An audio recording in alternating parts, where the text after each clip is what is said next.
Malikono ani maliko ka fo ka wali nyuma don ka sangani au kanya madali ye Sheriff la TV jakanso ka kerengene nyama so madone jemu kan kanumba ka fo ka wali nyuma don dale masa fole ko fe ni ka wali nyuma don o minga fo ni sira kono anyon zoro kokura na mbola dale masala ame amasa ufo ulu mungeranga jena bo so wuyi o tebene ko fe ka kanumba chamani musuma demzeni mabakora ka fo ka wali nyuma don malikono ani maliko ka Diliko ubla kagala dongile nyenga kuma dono koto kuma kuna ni ando ndoye anga jemu kan kono lala kuyati Samaira akoko je do bena dugje kando ba soro do be dugumila o kuma ba soro do be sanga bodala la kuyati kuma do be kuma keneka ba soro do be de ngurani keneka la kuyati ngani do me dugje keto la halamina be dali masafo ni ka barka dawo kuma kona wa esame nter hamina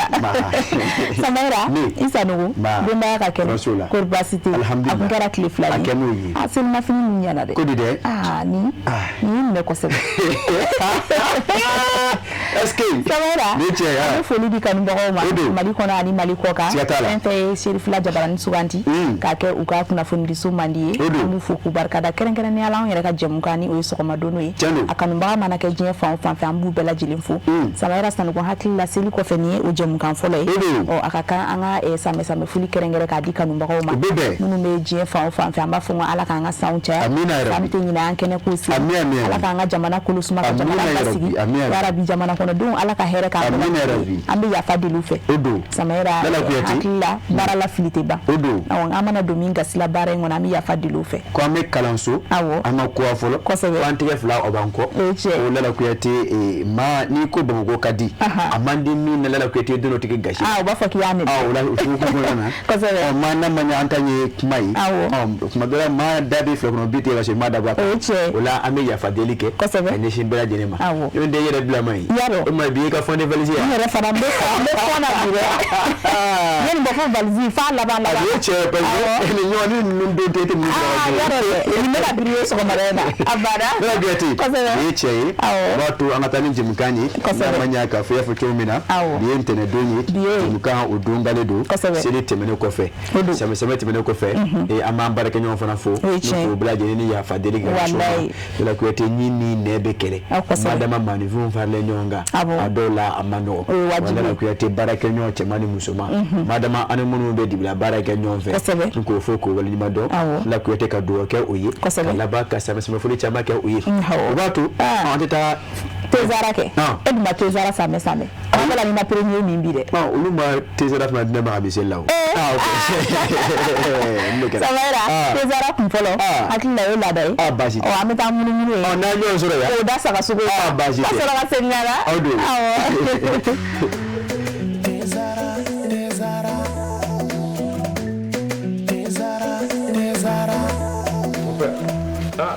temo amona gani dey abe min wuli tasuma kawa mon père Mali bebe ni lele bara ni be ni lele ni infusé ka jikala ka ke teka unele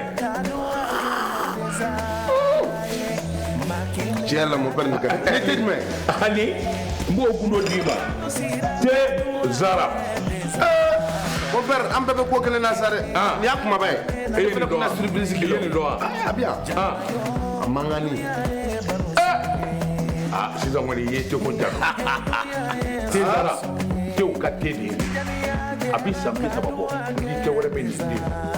ya gila kura ka sagi kana na ka ke gurgo wa ne ba infusé de mi ha même bien ya kliko appelé mo wa jema o ni de te ka te la higa so za gole be felife ngade jama jara kadua ke tezarai makele ngadanga mena budji e Allah farafidenu jara kadua ke tezarai makele ngadanga mena mudunchi Allah tezara Lala Kuyate. Samara. Kosebe. Ntara nana. Dandigal batola. Bato alibi jimgato. Kosebe. Angamburu monobo afe. Jimgan karife juru ni kasi azeka. Kosebe. Awa nambara tezara kumfolo la Samara. Anga clip du jour mo folo. Ne o jego kamarai. Hakila ameta munu alika noblala. Akomi mako sambe. O hakila ame sambe do nyemada. So rogana kuna funu balanda ele kanumba. No wati nyumai. Awo.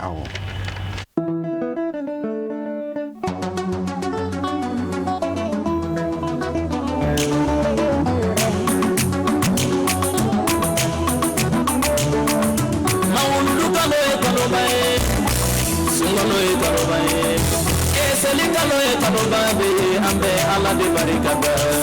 sambe seli sambe ambe ala barikada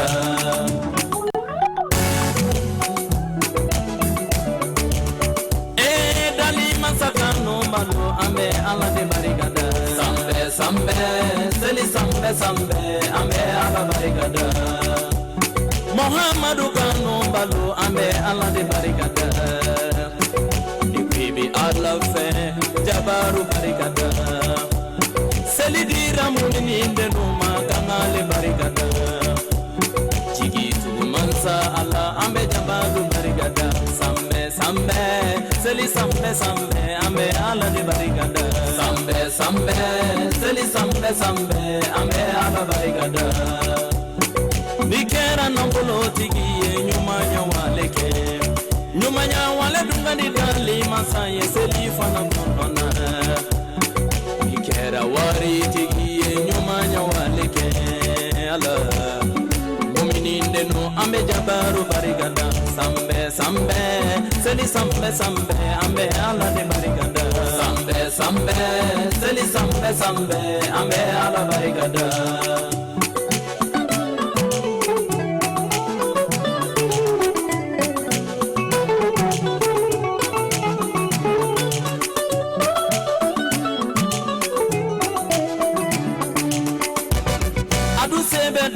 Masai ka fama ke fantanye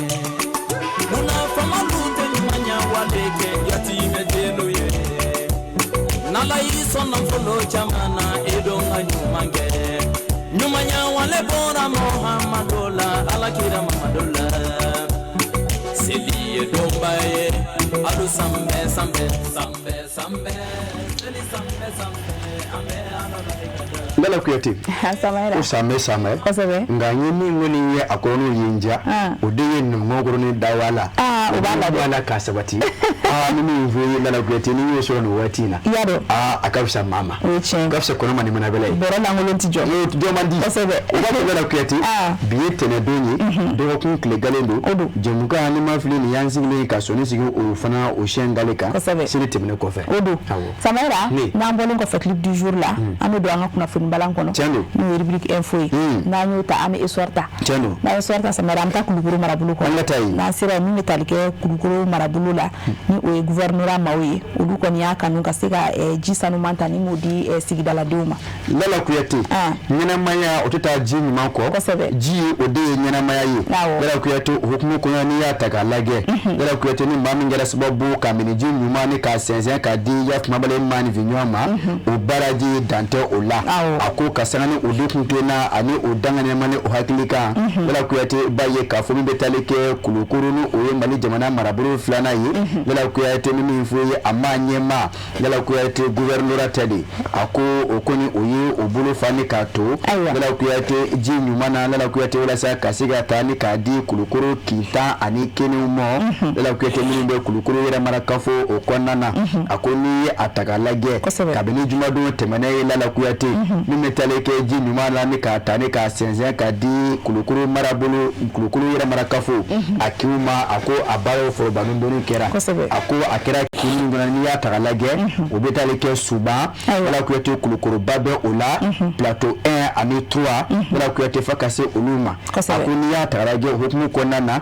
bara mbela jini nyoku kuntame kadi directeur régional de la protection civile lieutenant colonel Mamadou Nyamele Dema ako wa anato sena fakata fo Lala Kuyate fundeni wati o bana kumamina ako jinima kunata ne kadi moma kulukuru kincha makono ko hakilina ɲuman taba o de kulukulu marabolo ɲɛmaaw ye n'a ka di ye a fɔ kolonɛli Lamini Kampori Sanɔgɔ ni o ye ne yɛrɛ balimakɛ ye Bala Kuyate a ko n'i y'a ta ka lajɛ a ko ni ko ni Ala sɔnna ma olu seko ni dama yɛrɛ ye min ye ka ji ɲuman ta ni k'a di maaninfinw ma maa dama ni waati la ni Bala Kuyate min bɛ tali kɛ kulukuru yɛrɛ marakafo kintan ani kelen bɛɛ lajɛlen na a ko o baaraw o na sigi sen kan wa Bala Kuyate dante a la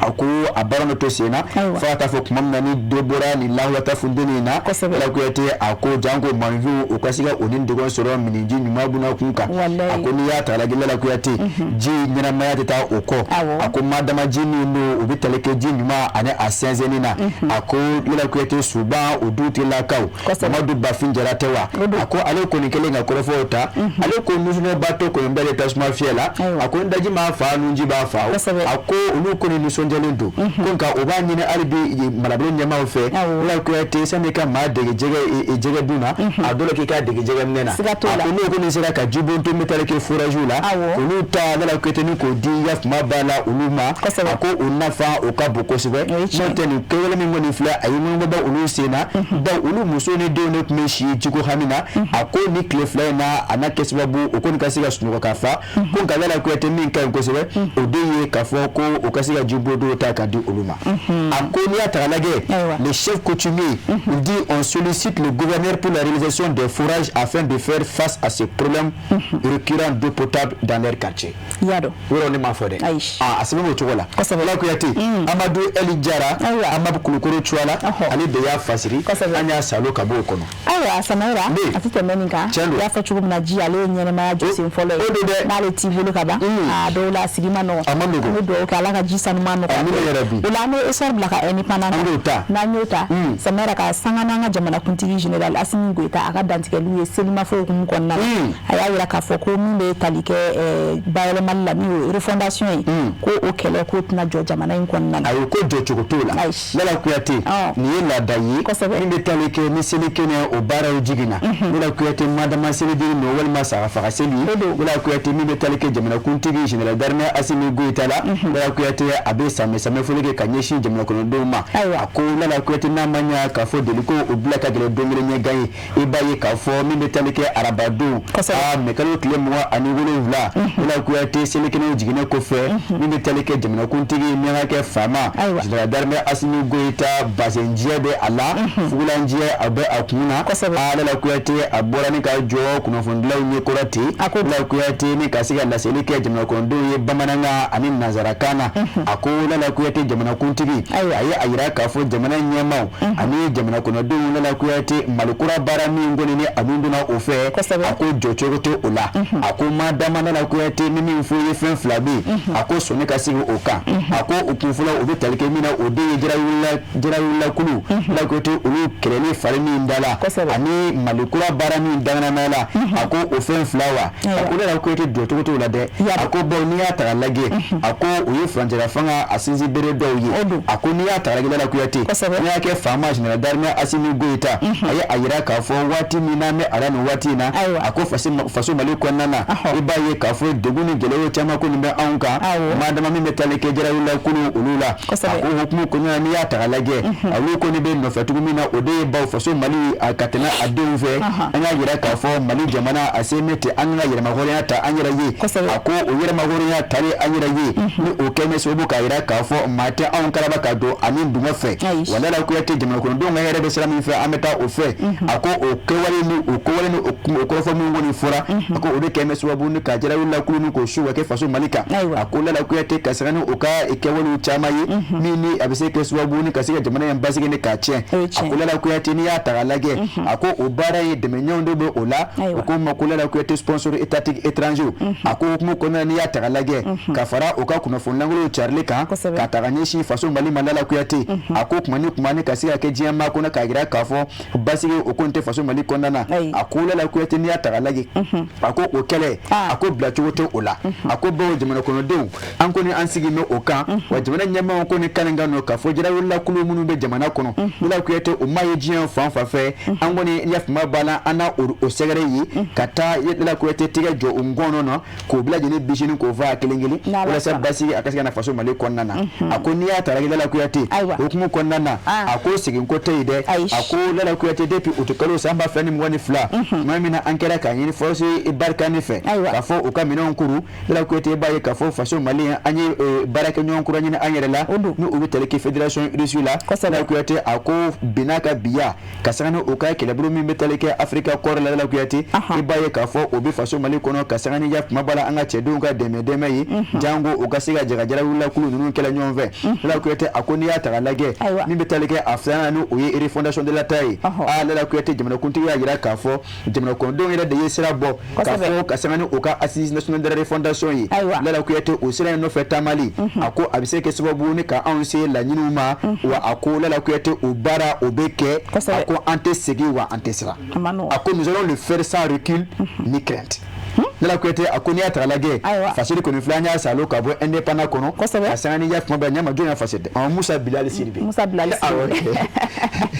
Samera adi bikato indépendant kono amebo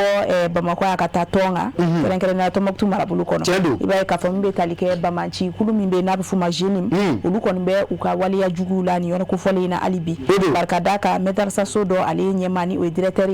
ukara sababu ka segu ni jen faratonga lala kuyati ya fo turumina lala kuyati jarawula kulu abulo farami me wele ko jenim lala kuyati ulu koni tonga ani adafe dugu kono lala kuyate uluma jugure ye oyere la tonga de nkode ako kuma ni ya tagalage lala kuyate okunu beta ni yoro ko fole maubla sanga bodala obla kinikini ani nyejila ako oro kuma ko ni ya tagalage lala kuyate ngoni kokoro oflaka tonga ka obla sanga bodala kasanga ni iyaf mabala ni medersa karamogai na kadi medersa kalanso onyama directeur de coli ni ofale bedaka lala kuyate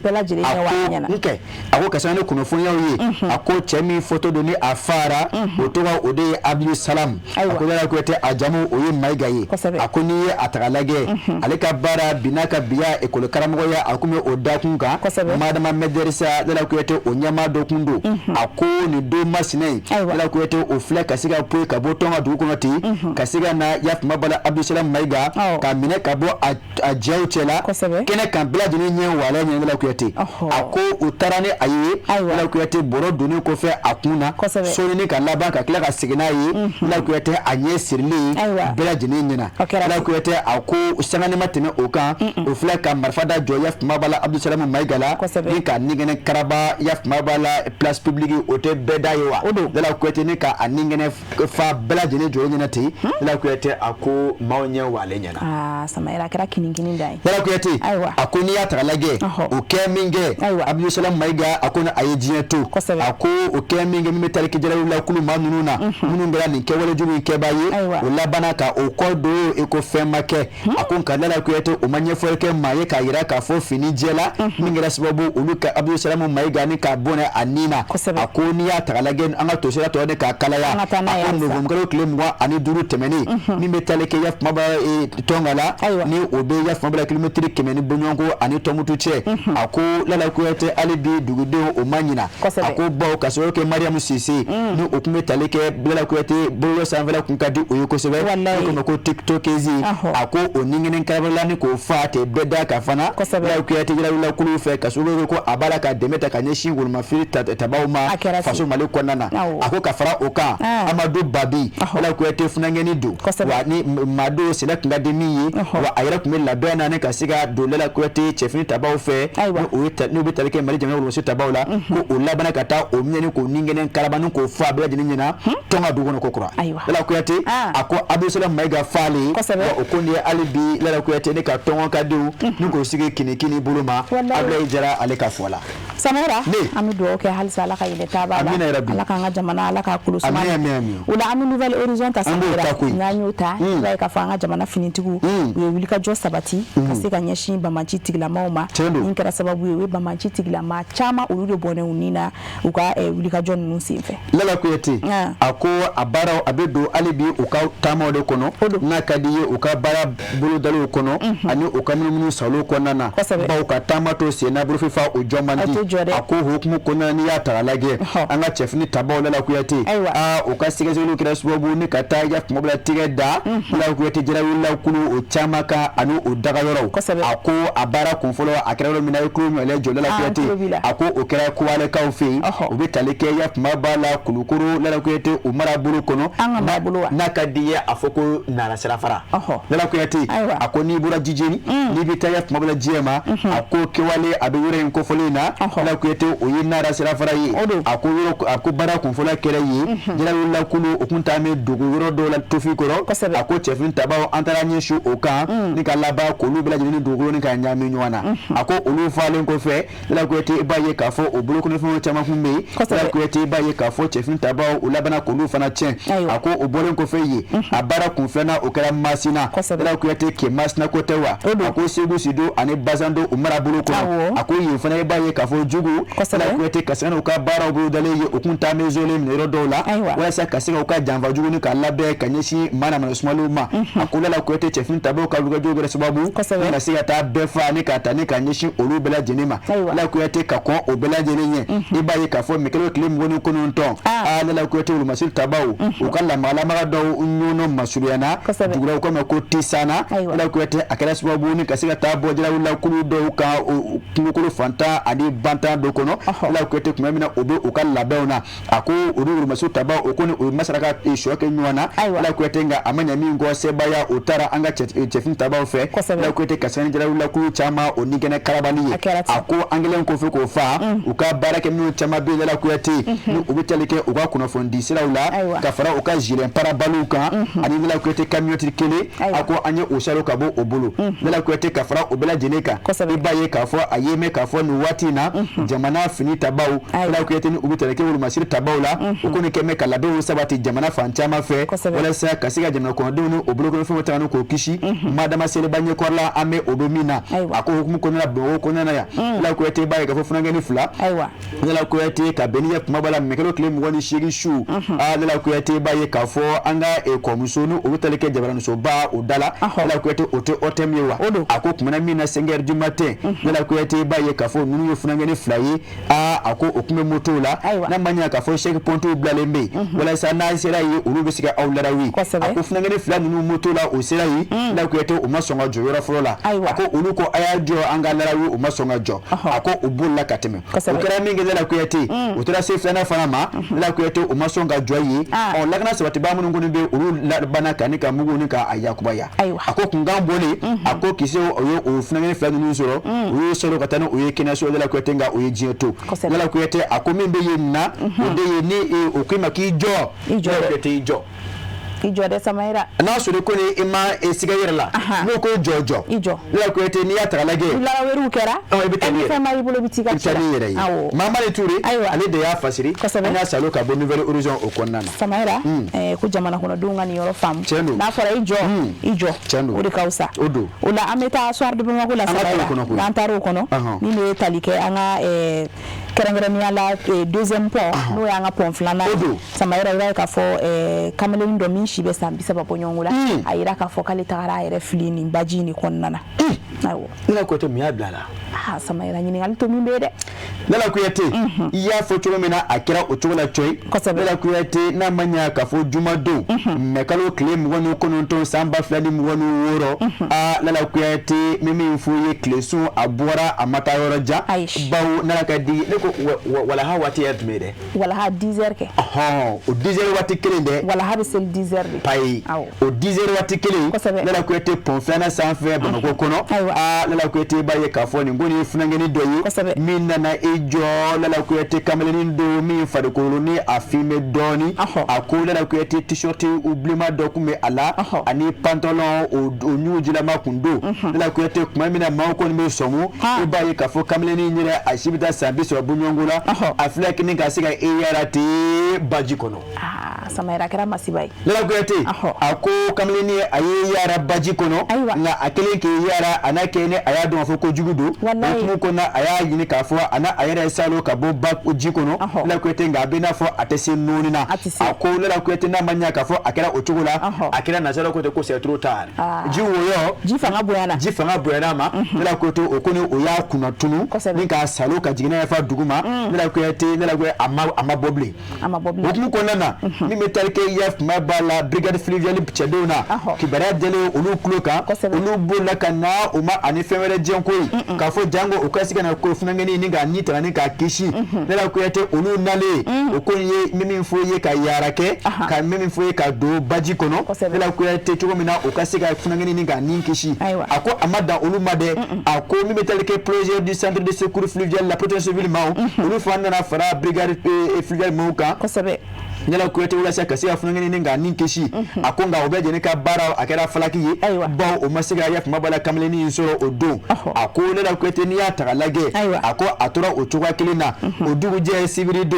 la ko yete neganye tan woro wati ibaye ka fo jega mona do mana mina aba aka jega moka ni ka mona la ko yete ibaye ka fo akuni tarabo manivindo fureka la ko yete jiko nana akuni atara la ko yete ibaye ka fo sia kera ka fo yelo kamilini nyenye da flijira yelo o shutewa ako ononga ni fe akonye wele bla fintigila kauma ala kote oluna na ne kasiga ya mabala mimi mfuye fure ni nga salo kabo na manya kafo akoni masiga buna tige ala kote bawo miba e kafo ko afarikolo akumbala katolu kaba akime ga nyombla wakoni yeme kafo glugo mingo nkumbe ala ala kote baye kafo ko glugo nyere akunfara farame wapadelo kunfara farame na kadi yeba foko abeye kumamina akoko lela kote akusutorale kuntabli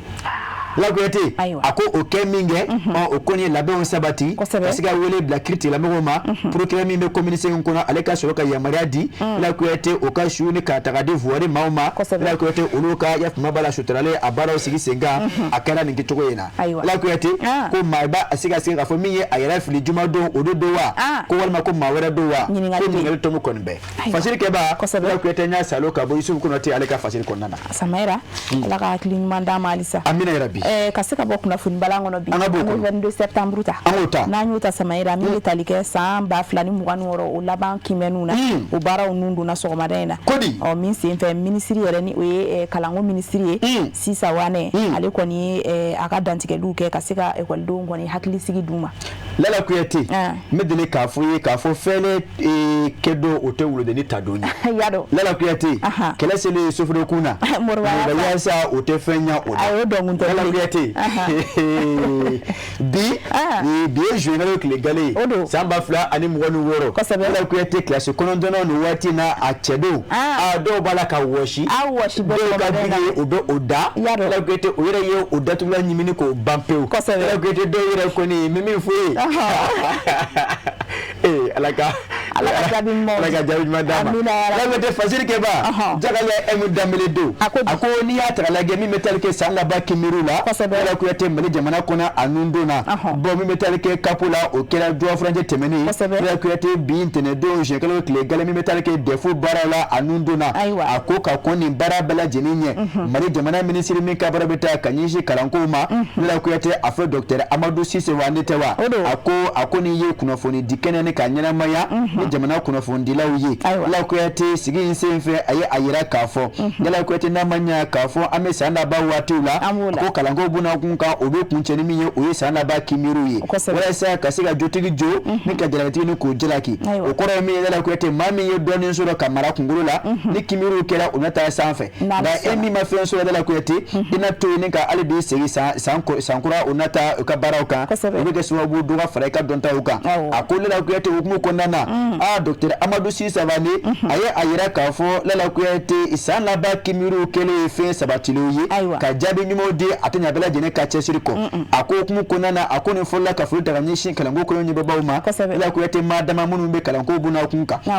ako otemene ko fe aye kalankala mo no ko funu ko wali nyuma don ayira kafo bara bela yete siga nyanu oluka uluka jote ako la ko yete de masau ako uluma mi metalike ofuna chesiri ne ka demena la ko yete kanyishi kalando blasalema ako ojora kabo ako ni ata ile la ko yete aye ayira kafo wala sa kasiga wiruru ko ni kele kabo anga sana ba kimiru ke chogola ako bla jene kanga sendo ala ako docteur Amadou Cissé Savane aye ala banka ayira kafo okumu konana fere ane dabulu ko ni tama bla senka wala sa ulu kasiga matrafa la ko yete sana ba kimiru aga ke ya mabla nyonde nyoma danye ako kuna fundla ufana ako mi metalike anga nanke antike irimeru munumunukan a ko an ka dɔ bɔ olu dili la a ko min bɛ tali kɛ kalandenw na a ko baara yɛrɛ tɛ taa olu yɛrɛ de kɔ a ko a baara kunfɔlɔ u ka da o yɛrɛ la filanan baara min dira ma u ka a kɛ ni bonya ye sabanan Lala Kuyate u k'a kɛ ni majigi ye u k'a kɛ Lala Kuyate ye kuma b'a la hukumu kɔnɔ hukumu min bɛ danaya minɛ ko fɔ a ko n'o kɛ Lala Kuyate ɲinifɛn o bɛ kɛ sabati fɛn ye Amadu Sisabane a ye a yira k'a fɔ Lala Kuyate ale kɔni a ye dugawu dege ka ɲɛsin kalanden bɛɛ lajɛlen ma Lala Kuyate jan ko baara min ni o bɛ a la kunkɔrɔta ani sankɔrɔta u ka se ka sɔrɔ o bɛɛ lajɛlen fɛ Fasiri Kɛba Jagare M Danbele don Lala Kuyate an ka bi taa an k'o bila yan an bɔra seli la kana na seli sogo bɔ n kɔnɔ fɔlɔ ayi kana yugu seli sogo ka jigin kosɛbɛ ayi a kɛn tɛ fɔlɔ k'i fo k'i barikada Fasiru sɛbɛkɔrɔ walawala b'a dɔn ka fati tɛmɛnin kan kanubagaw ye faamuya sɔrɔ u t'a fa n'u nafa na kunnafoniko ale na sira la barikada k'ale ka bon kosɛbɛ o la an bɛ taa sɛgɛnna fiɲɛbɔ dɔɔnin na Tezara kun filanan an b'o min ka sɔrɔ ka segin ka don o bɛ bɛn awɔ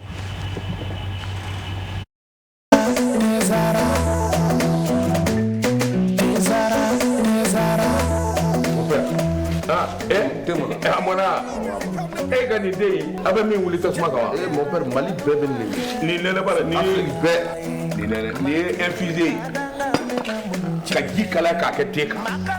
o nɛnɛ tiɲɛ la mon père nin ka di jumɛn ani n b'o gundo d'i ma Tezara mon père an bɛɛ bɛ ko kelen na sa dɛ nin y'a kumaba ye e ye nin dɔn wa i ye nin dɔn wa a bi yan a mangani sisan kɔni i ye teko jaabi Tezara tew ka te de ye a bi san 30 bɔ ni tɛ wɛrɛ bɛ nin den u y'a dilan kura ye ka segin ka na n'a ye k'a kɛ nin foroko in kɔnɔ wa ne b'a infusé de min han n bɛ min f'i ye i hakili to a la a bilenma o a jɛma o nin den ye tiɲɛ ye tew ka te sonsan bɔlen bɛ fali fɛ nka den tɛ jama jɛra ka duwa kɛ Tezara ye ma kelen ka danga mɛna diɲɛ Allah farafidenu jɛra ka duwa kɛ Tezara ye ma kelen ka danga mɛna mudun tiɲɛ ye Allah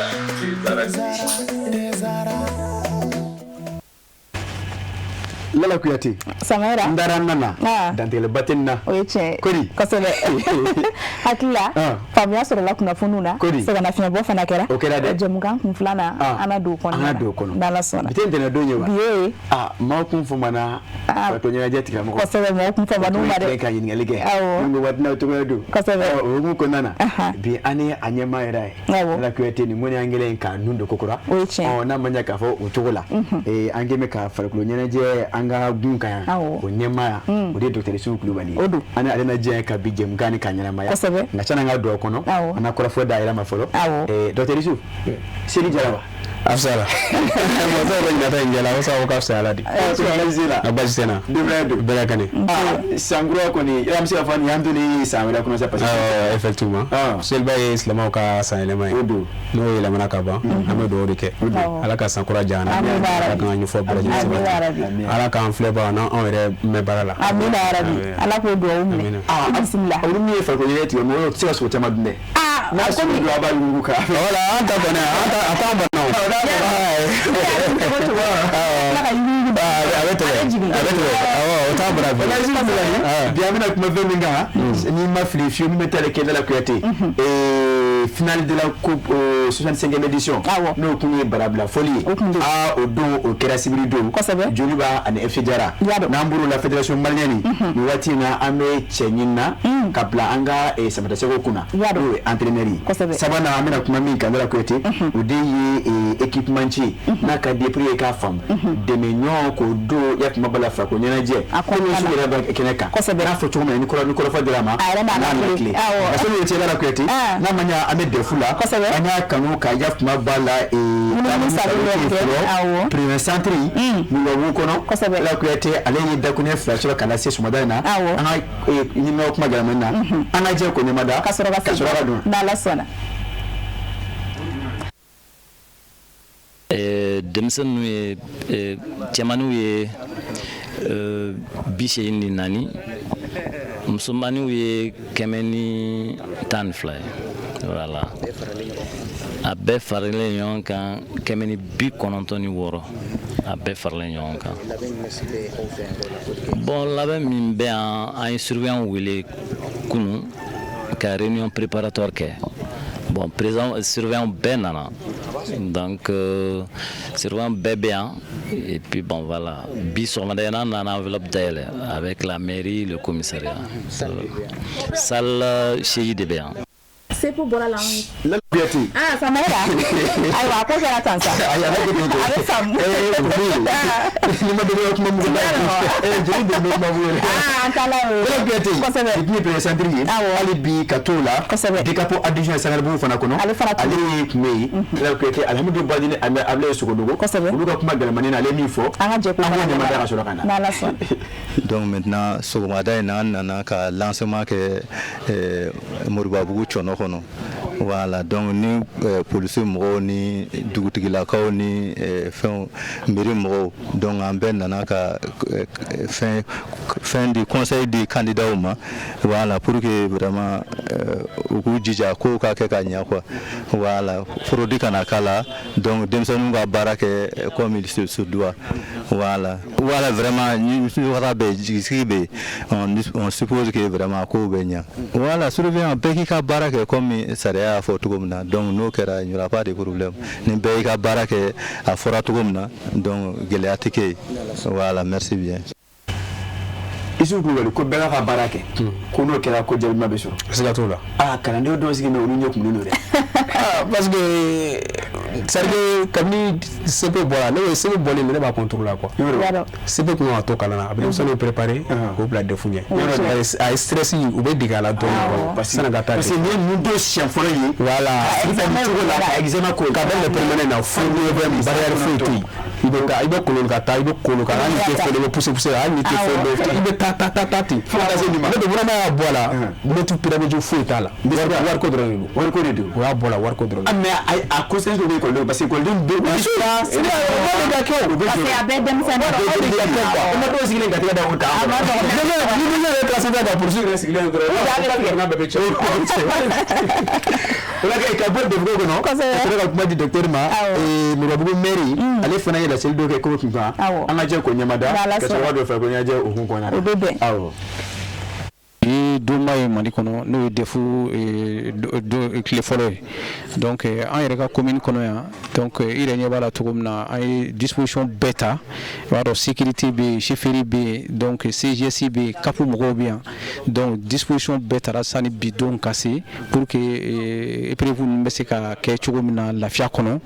wala dekun tɛ y'a la quoi donc sɔgɔmada na i yɛrɛ ɲɛ b'a la donc an nana épreuve fɔlɔw lancer bon a kɛra vraiment bɛn kɔnɔ a kɛra lafiya kɔnɔ donc mankan tɛ yen quoi voilà donc an nisɔndiyalen don vraiment ka ɲɛsin denmisɛnninw ma donc o de y'a to an ye dugawu don kɛ denmisɛnninw ɲɛna u k'u cɛsiri kalan na. Mara Kuyate ni farle ɲɔgɔn kan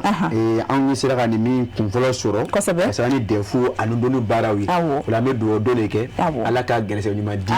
kalandenw bɛɛ lajɛlen ma an ta ni walitaw an y'a fɔ ala ka tile 3 tɛmɛ hɛrɛ la docteur Isu Kulubali an bɛ segin ma k'a yira k'a fɔ min bɛ tali kɛ barabila foli Lala Kuyate Mali jamana cogoya la an k'a ma ko coupe damu a siɲɛ 65 a baara kun bɛ sen na sibiridon tɛmɛnen docteur Isu i y'a fɔ cogo min na i b'a se ale ni FC Jara kun bɛ ɲɔgɔn na a kuncɛla 2 ani Kanangolo na FC Jara de ye sari labɔ donc to min na a ma bali ka tun quoi donc ani Joliba ta labana Sena Duranci yɛrɛ terrain kan 2 ni Kanangolo premier ministre kun bɛ yen Abdoulaye Mayiga ale kun bɛ ka jamana ɲɛmɔgɔ jɔyɔrɔ fa parce que ko bɛ normalement jamana ɲɛmɔgɔ yɛrɛ de y'a parrain voilà mais comme jamana yɛrɛ kɛcogoya kama voilà donc a y'a kɛ siɲɛ 1 kabini a nana fanga na a y'a kɛ siɲɛ 1 de Assimi yɛrɛ nana kɛnɛ kan siɲɛ 1 bon kabini o bɔra la ko commencera ka ɲagami donc a yɛrɛ i sen bɔ la ka to ka premier ministre bolo o bɛ to ka taa voilà donc an bɛ se ka fɔ ɲinan Joliba kɔni ma doublé kɛ fɔlɔ nka ka ca la a bɛ sɔn ka taa ko 2 kɛ cɛw la kodi ka ca la non o tuma Joli bɛ se ka ca Mais Star fait ça avec des amis. Mais Star fait ça avec des amis. Parce que point deuxième troisième point il est maté quoi. Donc ça nous fait tomber. Faire tu beaucoup en ballon quoi non. Vous savez c'est qu'on a deuxième place là. Alors que là au moins au double sagado coupe caf cola. Avec ça il faut na am place nani soro. Ngo ma jalat ke folo comme ça africaine na. Ko ma jalat ke parce que il y a automatique ta quoi. Automatique ta. Et ça bela jere Star parcours minke. Est-ce que tongre ani wona ke? Donc ne a sur parcours kan be kafu de baga programme bo ka fo ko Mali ay abena nani. Donc no officialiser folo. O te yere folo. O ko dama do la yere. Ni ka bara ko kadre be ka fu de ke. Avec ça ga fo ko ba ko bol flamé ko re. O fla kele ne do. Mais ka fo nani ko bim ambulo ka. Ah non non mo officialiser. Ah non non non. Ni o bru fièdre ye fu fièdre. Ni makachala. Akachala. Absaka ke. Amesaka nani nzoro. Amesaka nani nzoro. Na la sola. Mais docteur Souf, il y a yeta la particularité du mec la nina ku du Mali à finale là. Ka yika fo mo ni de lemina ou yeswa du Liban et Sadi. Walma et Sadi Riani. Effectivement. Effectivement. Mais il y a kayi FC Diarra à finale là et il y a c'est à lecture du mec là. Mais ça nous faudra o ya kadimu kanya tradi. Parce que FC Diarra était ton ka photo be bal tankama. Tom le do commerçant ton do. No commerçant ton améjoro de l'anko feri. Ah OK. Académie do. Académie ka baraka da bare ko boutique di do. C'est vrai. Ni académie sigiye boutique verlati. Ni ga c'est l'endroit là odlana no nyana. Ibo bobo feri bo war blay ko. Ah no ko o re sur le fan yurena. Ira afama bala awla do. Na ma bala na parce que mo me ga dum so odlan. Ni sa ga do mara bulo no bu kai. Jango be na nyora squala. No na nyora squala. No o ma dabo ka to andi. Joueur ma dabo ka to. Non non, joueur freta o do. No nyana. O ni ma do le fetro ka. E bebita. Nous Tchalemba Sangare Koni, nous club Beta. Ah, mais quand je retourne chez Mena Fana. Au cas de Ref, c'est déjà B et Tati Fenena.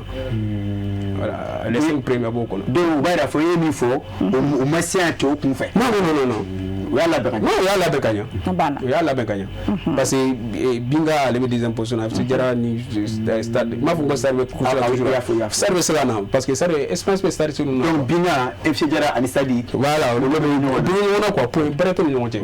Voilà. Et on liste Jolibari Kaja. On Jolibari Kaja. Voilà. OK. Ah bah j'étais. Et quand il dit ça, je vous ai fait déjà go double. Voilà.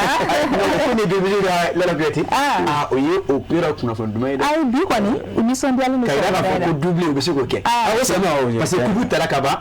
Donc donnez-moi Dieu au racket. Ah ouais. Le Youssouf. Et nous moni ba yikafo akira nous sont déjà baillé.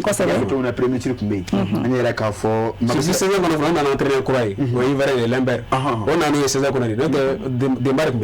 de matravare voilà oui de bageni parce que n'entraîner limogé la genadi o ya gen kono ma gen ko ti fo isoro on a no kurami yoro kan nuje abi amajor croissant de je connais même de cela ka jabo minge entraîneur yori taga jabi keno aujourd'hui kilo et puis avec championnat ne fait ko bu feta bon de yoro ko quoi entraîneur de roka bo bolantana c'est 65% en football ils sont allés et quand on a des que juste ka adase ama mali jamana entraîneur on a nina effectivement on ko tu de matina ama yoro na bi oti shortlist doke comme oduruta awo mo biso ko ko do mo oduruta mo odurula badu zagi kumbala no Maroc balantana koro yi da logo ko ale contre Niger bala ko tara ko mali na shortlist ke quoi ale bala ki to shortlist ko non kal ko candidature do mais aka candidature bi abi aka candidature do ma ka agent de ado ni baka papier wuluma o de candidature la do da ale tara ko mali na mo duruta donc ale to yelo la a paniquer la parce que Niger a fait ko ba ya janfa donc bon mali président voilà mali président ni Niger président quand on fait mon ko la ko bla maintenant magasuba ale fait mo durula Mamadou magasuba mali entraîneur ko bachité ale fait ba ale flera ibendi congolais mais bien meilleur microphone mbambulo c'est pas officiel c'est officieuse Florent Ibenge Kereze ka bon ka kɛ Malien entraîneur ye. Congolais ni ma fili a tun tɛ u ka club dɔ tun na Congo de. Ani ka sélection yɛrɛ. Sélection non seulement a ye Ligue des Champions de club africain. Ayo Jonjo ta. A ye Chan Jonjo. Ayo ta, a ye Mali de Tiko ta. Ayo Jonjo ta. Coupe d'Afrique tout ça dans tout le monde. A janfala la course, c'est que expérience de balle. C'est un champion. C'est un champion. Donc elle fait au misalania au kila ta fait en bolo. Akanga tawa. O de kayan bolo. O de Mali entraîneur. Congolais Florent Ibenge. Parce que donta bala. Ni a ta donne fait. No bolo ni a ta donne fait mako so ba expérience là dans ta donne en ta donne là. Mako so ba dans ta donne na repère redo. Dans le monde, parce qu'il est instructeur FIFA. Allez, va entraîner au Kala. Entraîner au Kala, Fado. Tiens. Ah non. Ça regarde comme fait Mali en fait. Mali Tifa, bi café Bella Gauche. Au te coquet tu vois. Donc mais on se voit qu'on donne quoi. Il s'est à bain. Non, bah on se voit donne bala. Bah on tant qu'on donne au toy. Parce que on va entraîner les Kala. On entraîner au sous la yedo. Aywa. Mais pour le mieux. Benika de fora. Vous savez qu'à le bana comme le man. Ah ça que de vous de comme il est à dos. Ba problème donc ça me doit proposer à boulot ça va de la cour na ba bangena ni be ka banga do be popo efficace ka o derade o tibo o ka clean ata e ba clean be fo ka taw o da ka defo sinon ka fo doni ko nta no bon temps to o don bala ici ko wadi na ni chei non seulement ay for ba to ko rigueur be ma so wache mais faut aider que lui dans son c'est un champion il est vrai expérience bala avec Tamake avec Temine voilà ensuite avec Jonjo Bauta mais tout le monde a été mis en bas au boulot au war korila o kan se amin do makalo kono ko mbeyidi amin yene folo mbeyidi wal ko du fele rabon wal ko tele ni muso so la ka to war ko ma so folo ni vini bieti war ko la de su kumali ko sabana amina aso se ninga ode ko équipement je o kuma aw ni Ernest ka ko na chogodi bon ani Ernest fédération président croix moi je baba c'est bola ka kuma do fo ako Ernest ka contrat ko fion do bala olu bolo aka pe conférence de presse do mu fo ko 300,000 €. Ernest Boré du finna ko donuma mais lui be achat obligatoire que 100,000 €. O ko do be sani jangwa ke respect 100,000 €. Donc ko ni olu mo rofam mo rofam et puis que je lui paye aka fini qualité là amaiwa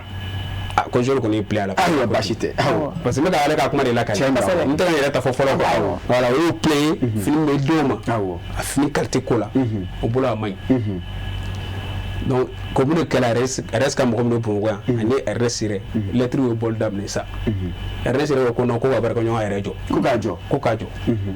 mais Ernest Kadia ale me e mayo de engagement voilà samu on a ber samu ko ala mo di kam 2008 kam sab ke ta fédération président faut bien aller de ben fi ale jo menanga jour ka mayo vêtement ni mayo mu do ay ma do ma ko fédération président ko mi hakili laji ko ne sandur ka me ka mala entraîneur sara ale wa Ernest Jean-François Joudar ale do sara ko ye sandur ka mo ko sara mais ko ne e na sari ke mi a toro ne ka papier kalantu wala ni papier kalan entre les lignes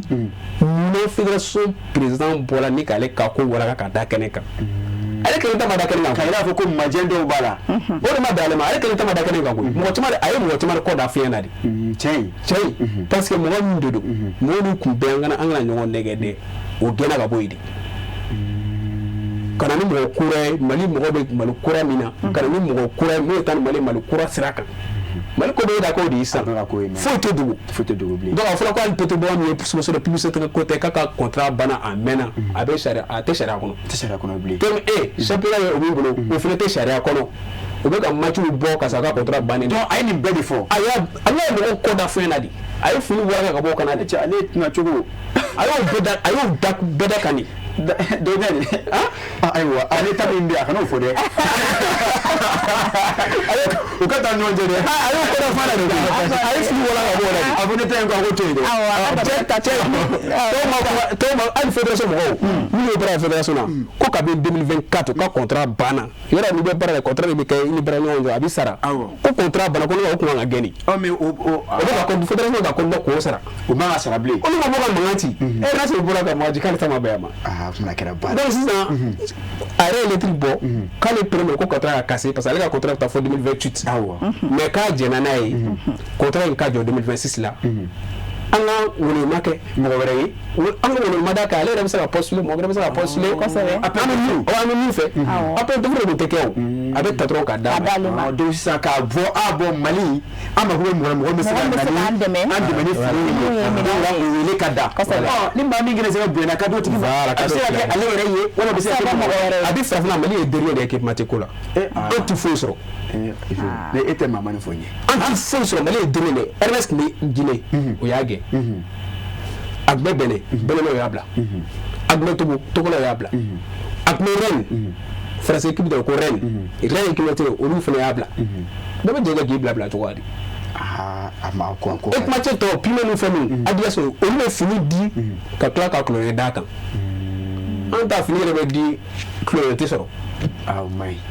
o fana an t'an kun fɛ fana koyi an ka Mali kɔnɔ an bɛ fan dɔ fana kalama koyi donc sisan Mali kura Mali kura de don Mali kura ka fédération kura fana o de don dɛ u bɛɛ fana sigi sen kan bɛɛ ko bɛ da fɛn kan ni ma aw ye kuma fɔ dilan ye ni ma kila dɔrɔn ko bɛ da fɛn kan ko da wa fédération il faut que walitima da jara ye k'a fɔ waati a taara ne o la Isufu wele kan jumɛn b'e bolo hali bi farikolo ɲɛnajɛ buna kun kan san'an ka bɔ jɛmukan kɔnɔna na bon ne bɛ se ka min fɔ dɔrɔn an ka kɛ jamana in fɛ o don n'an kɛra jamana in fɛ an bɛɛ ka hɛrɛ b'o la mais ni bɛɛ y'i poche lajɛ a tɛ ɲɛ dɛ c'est vrai ne ye san 20 ko de jeunesse sportive la san 20 ne y'a daminɛ 2004 n ye 2026 san 22 san 22 i bɛ kunnafoniya di farikolo ɲɛnajɛ bunakun kan mais yɛrɛ fɔ tɔgɔ mais dirigeant dɔw bɛ tɛ yɛrɛ dɔn hali n yɛrɛ t'a dɔn parce que n tɛ se ka biro la n tɛ se ka yɔrɔ si i ta ye n bɛ baara kɛ a kan ka kɛ cogo min na n ka baara ka dɔrɔn baara mais dɔw donna o kɛla fɛn bɛɛ ye mais tirer l'éthique et tirer ali kan ka min sɔrɔ ala b'o d'i ma Samayira e gɛrɛsɛgɛ min ye ala b'o d'i ma i tɛ sa k'o to dugukolo sanfɛ ne fitini ne dal'o la fo bi o fana b'a to i ka baara i b'a kɛ ni hɔrɔnya ni danbe ye mɔgɔ b'i bonya fana mɔgɔ b'i bonya wa ne bɛna ni bɛ saraka da i kan n bɛ saraka da i kan dɛ i y'a woloma dɛ parce que n tɛ ɲɛda filɛ i tɛ n balo o ye dɔrɔn i y'a fɔ mɔgɔw ka kɛ Mali fɛ ka kɛ Mali fɛ dɔrɔn n'i y'a Mali fɛ i bɛ baara fɛn kan yan o banna ne cɛ Nana Kuyate Samayira fédération yɔrɔ e tun tɛ to ka tɛmɛ dɛ ayi ma tɛmɛ dɛ ni tɛmɛna min kɔ da fɛn na parce que ne bɛ docteur kɔ ne docteur danna yɔrɔ ne bɛ e commandant fɔ na ne ko mais fɛn bɛ an tɔgɔ ma fɔ mais fɛn bɛ e tɛmɛ yen olu tɔgɔ fɔ de ya a bara fédération Kulibali a fɔ k'i waleɲuman dɔn a diyara n ye parce que ka kɔrɔfɔ sigi Mako kura a yira k'a fɔ ne la côté intérieur anw fɛ docteur Yusufu yɛrɛ a ka wulikajɔw bonyana a ko nin kun y'an kelen kanu don ko kura farikolo ɲɛnajɛ kunkun n'a ɲɛɲɛ an bɛ deli ka min di Rubik Sport ko nin ye nin kurafiyɛla la o tɛ siga t'a la siga t'a la an bɛna ɲɔgɔn falen Dex Sport mɔgɔw bɛɛ bɛ tɛmɛ ni min ka don bɛ yen o bɛ tɛmɛ n'Ala sɔnna ka fila fɔ farikolo ɲɛnajɛ bina kun kan sinon a ɲɛfin bɛ maaw la basi t'a la a ɲɛfin bɛna bɔ mɔgɔ o la an bɛ kɔrɔfɔ se Mako kura tugu kɔrɔfɔ kuncɛ kɔrɔfɔ an b'olu tugu o la ka jɛmukan datugu bila docteur ayiwa ne bɛ se ka min fɔ ne b'aw yɛrɛ fo Lala vraiment courage ba de b'a la télé baara bon télé baara n'i ye baara min daminɛ télé la a kan ka jɔ de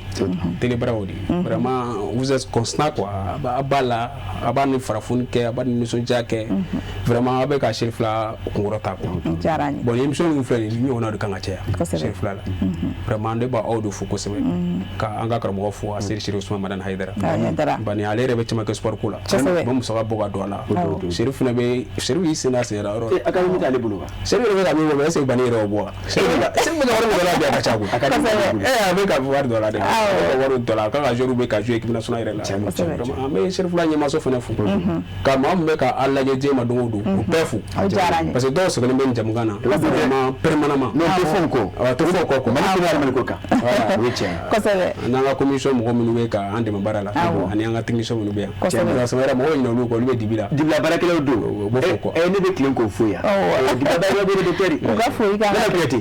ante bitabla parce que samaira amu buya masegin foli ke kanya shika no mako mali kono mali ko kan fen kun sigile ni waka jabaran so mandi ko Sherif La TV ni sanga in konna ka nga jemu ka mandi so ma dono nyamada amu fo ku barkada ka fo ansira kan ndi fara nyokon kan kuna funna mission di ala ka se kana uda ukuluka bi tene don so ma danina ami do ke nyokon ala ka jamana basigi alisa nala ma basigi na simirana ibuni aw ami nyokon soro ni kene kilinga ni wati kelena ni min ngoni ngela ko tukura kuna fundu membi ka bo fa ko nyele odi ko juro do so double ke aywa odi double ka be jumenja ibe jumenja o na ri ka be na ko min ne te julbisio agarate aba fura ke mu aba fon do akena ke julbisio aba famda mi re ngo amena kira kayo julbisio ku le bana wala kera wala na se ganda wala julbisio de be se ga la bita la mado ndalbala o bo so ko do kay wala ke fo de na donte e de so pour le chef d'export Sherif La TV kayra fo ka wala ni mando ko te ki yele fo ki wala ni mando ka fo jemuka atacho wajana e ya fo to mena amedo ka nyira yi wala ko te la ka klera dama ala ka jemuna basiki ala ka jemuna basiki ala ka ya fo magajiro oke ala ka bara ko yirwa ala ka yirwa ko ala ko te ala ka ndo dakele fe ka bo dakele ala ni fla nyonga odeli ko ba chamani musumafu dimzini mabakoro la ko te enfana kala mo ko te ya fo to mena fo ka wala mando aka ka jo ko ko so to na basila la ma fo na ka demaya do ka ka do nyina fe nga di ba baraka le technicien bi Nostradamus l'enfant produit de qui a tiré comme de ka fa jola a ko seli ara bora ki ansa ala to kuchala do kuchala la se kuchala nga ke kuchala ko amigo de ka chai yaro amigo kan na yani Samaira bida ko da tenda ko de ko la ko galla ayo ko su da ko wala ya abin fere mo ta no ta tele ayo sa Allah ta famba ya ta ko da Allah ta fuma sama Allah ta fuma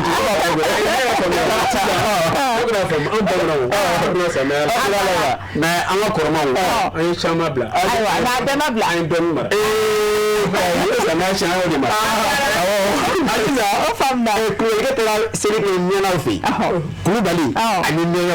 u ga la ya aywa ani to to bulu ago ba kire fe ka fo ka bali ma go fande fe ka division ma fo la ma baji ke jem ka o se ka shu ni shu jambala shi na minyo so ya 10 11 ala ko ira ala ka kire da amina arabi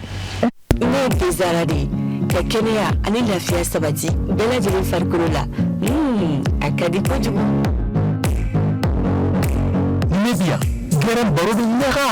wa bɛɛ lajɛlen ɲɛda bɛ walawala n'u ye ne min kaban dɔrɔn bɛɛ lajɛlen bɛ nisɔndiya ne ko jɔn de star ye dɛ mais aw ka kuma ka ca sa ne de ye star ye ne ka di wa ne dumuniw timiya ne de ye lɛzara ye ne ka di denmisɛnninw ye wa mɔgɔkɔrɔbaw kɛrɛfɛ tɛ k'aw to ne mini na a b'aw kolo sigi k'aw mɔdiya o de y'a to ne ka di denmisɛnninw ye kosɛbɛ aw yɛrɛ fɔ jumɛn de ka di ani jumɛn de bɛ n'an cɛɲa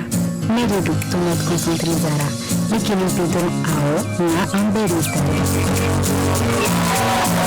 n'aw ko dumuni sanuman caman a ye tobiliko la sanbalaɲɛ sugandi n'o ye Zara ka dumunifɛnw ye a bɛ sɔrɔ Mali feereyɔrɔ bɛɛ Zara ye Nouveau Soleil SARL ka produit dilannen ye